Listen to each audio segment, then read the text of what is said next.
ஆஞ்சநேயர் ஒருமுறை சூரியனை மாம்பழம் என நினைத்து அதை உண்பதற்காக சென்றார்.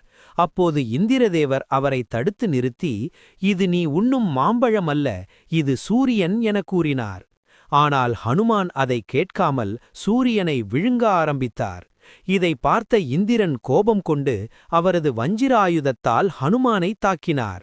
அதில் ஹனுமானின் தாடை கிழிந்து இறந்துவிட்டான். இதை பார்த்த ஹனுமானின் தந்தை வாயுதேவர் ஹனுமானை தூக்கிக் கொண்டு குகையின் உள்ளே சென்று குகையின் வாசலை அடைத்துக் கொள்வார் மற்றும் அனைத்து காற்றையும் தடை செய்தார். இதனால் பூமியில் வாழ்ந்த அனைத்து உயிரினங்களும் மயங்கி விழுந்தன. இதை பார்த்த பிரம்மதேவன் இந்திரனை அழைத்துக் கொண்டு வாயுதேவனை பார்க்க குகைக்குள் சென்றார். அப்போது பிரம்மதேவர் ஹனுமானுக்கு உயிர் கொடுத்து, இனி வஞ்சிராயுதத்தால் ஹனுமானுக்கு ஒன்றும் ஆகாது எனவும் மற்றும் ஹனுமானால் நினைத்த இடத்திற்கு நினைத்த நேரத்தில் செல்ல முடியும் எனவும் வரமளித்தார். உங்களுக்கு ஹனுமான் பிடிக்கும் என்றால் ஜெய் ஹனுமான் என கமெண்ட்